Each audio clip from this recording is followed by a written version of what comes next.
Okay, we're out here at the park and we're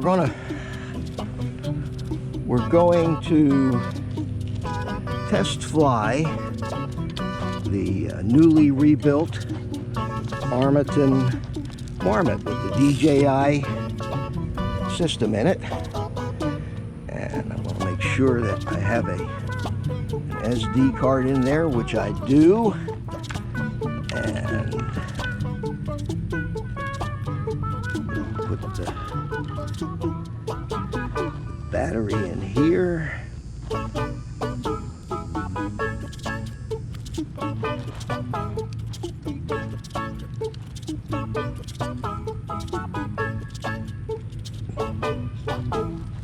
First thing we're going to do is, I haven't flown it since I did the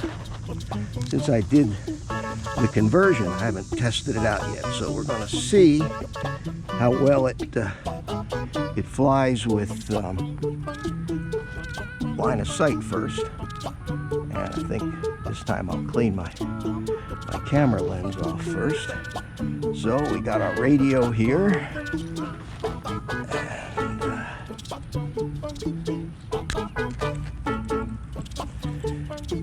Let's turn it on.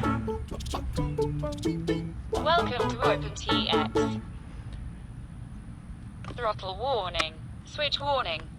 And we will go down and select the Marmotte. Select that model, and we should have a light on the R9 module. Okay, so let's plug in the quad. Check the telemetry. Looks good. So let's take this out here.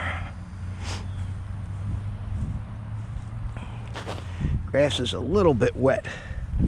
And let's make sure that this thing actually flies before I go and fly at FPV. Okay.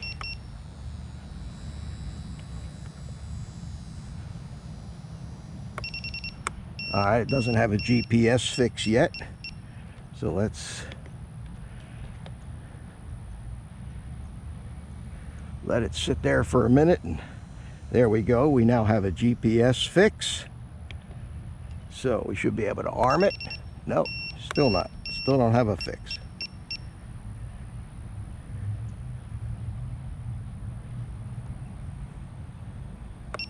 Huh.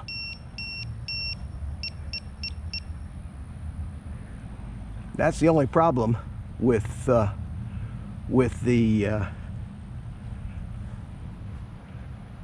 DJI goggles, is I don't see the information about how many satellites I have. There we go. We got enough satellites now.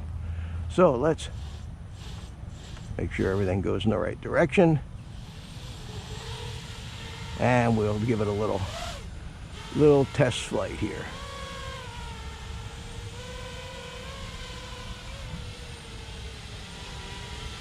And it looks pretty good, looks pretty stable. And it drops straight. Okay.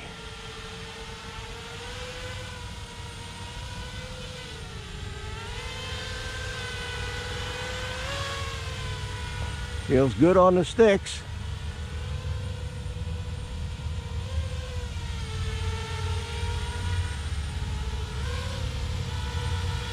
All right, I think we can probably get the goggles out and take it for an FPV flight. So let's land it back on the pad there.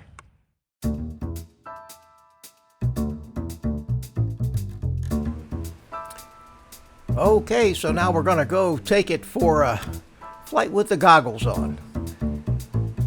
Hadn't flown this quad in quite a while through the goggles, so I thought I'd take a little while to just go slow and get used to how it felt.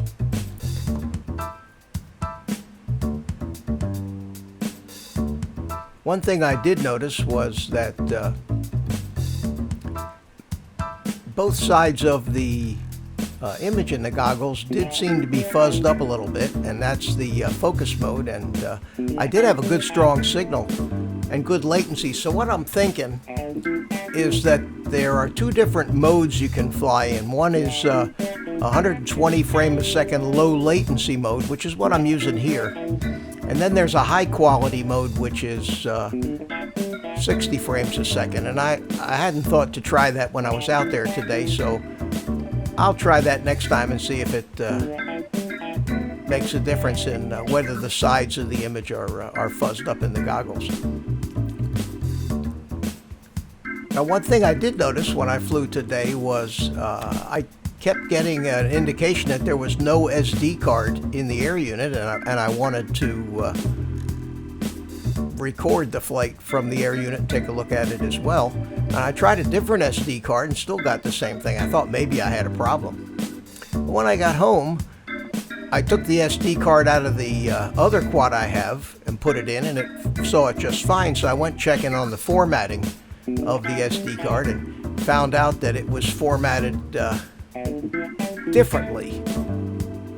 And because it was formatted differently, the air unit wouldn't even recognize it or let me format it in the air unit itself. So I went into the computer and I reformatted the SD card XFAT with 64K block sizes. And then when I put it in the DJI air unit, it did recognize it. So I guess that's a limitation that you have to know before you put an SD card in there, is to make sure it's formatted properly. I did, however, reformat it in the air unit, so I know it's going to be all right for the next time.